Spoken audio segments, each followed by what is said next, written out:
Hi everybody, I'm going to show you how to use the online information that your group is plotting into that table in order to create your model of the ocean floor. I think there was a little bit of confusion on how to do this last week, so I'm just going to kind of show you what to do. Make sure you're opening the ocean floor mapping lab group document for your class. Find your group. It should say your names. Even if you haven't been using a Google Meet link, this is something that your group folder, this is where it is located. So let's just say I open group fours folder. So I open the folder.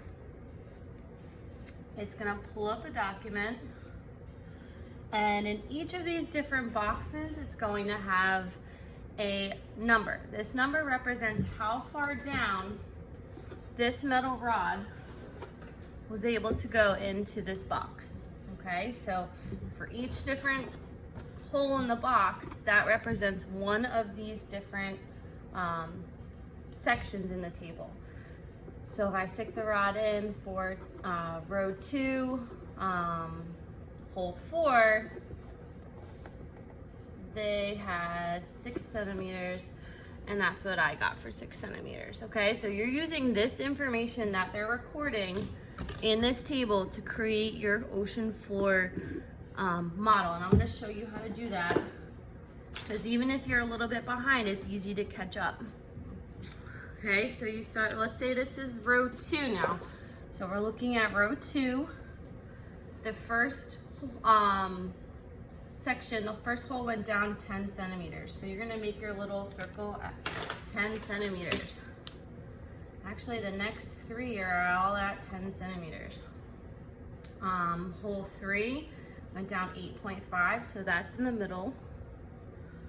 Let me move this so you guys can see a little bit better. That's in the middle. Okay, and then we had hole 4 was 6. Hole 5 is 5.5. Hole 6 is 6. Hole 7 is 5.5. Hole 8 is 6. Hole 9 is 5.5. Hole 10 is 6. Hole 11 is 8, so that goes back down here.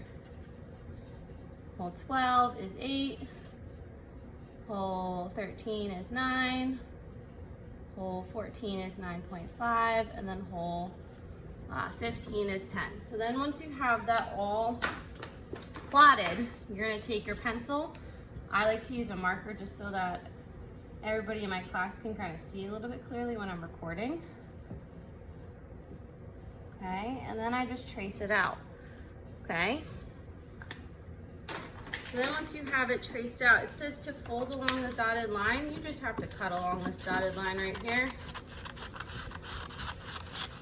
The bottom is scrap paper, and then you're gonna cut along where you plotted your points.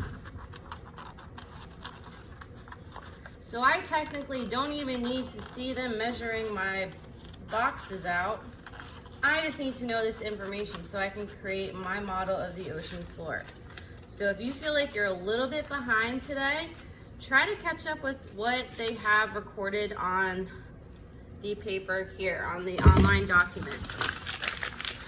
Okay, so that's what I cut out. So then what I'm gonna do is I take my folder. This is something that I did earlier. This is a different land feature, so it looks a little bit different. You fold up on the dotted line. Okay, you get your glue stick. You glue that pretty good. And that was row 2 that I just measured. So I'm gonna look here and see where it says row 2. I put right where I folded it along row 2. And then I just glue it down. So that was my feature that was created at this different row on the box. I didn't even have to measure out their box. I didn't have to be present for it. I was just using the data in this table in order to make my ocean floor model for that row. You are going to do this for all 10 rows so that when you're done, your ocean floor looks like something like this. You should have 10 different, depending on what your structure looks like, 10 different things sticking up off your paper. I'm going to be collecting this lab at the end of class on Tuesday or Wednesday, so if you are virtual, if your class ends on Tuesday, you need to finish it up and drop it off at school so that I can grade it. The marking period ends today, and I have to have my grades in this week, so I need to get this lab turned in as soon as possible. So the groups today are going to be working on finishing out your measurements. If you are trying to catch up with your ocean floor because you're kind of stuck, or you were kind of stuck and now you understand a little bit better, that's fine. Do what you have to do to catch up for homework. There is no actual homework for class today except for working on the lab, okay? Please email me with any questions, but watch this video first. Okay, I hope this clears up how to do the mapping at home. You are just working on what is in the table to plot your points. You don't even need to kind of follow along with them as they're going. You can just look at the numbers and create your data.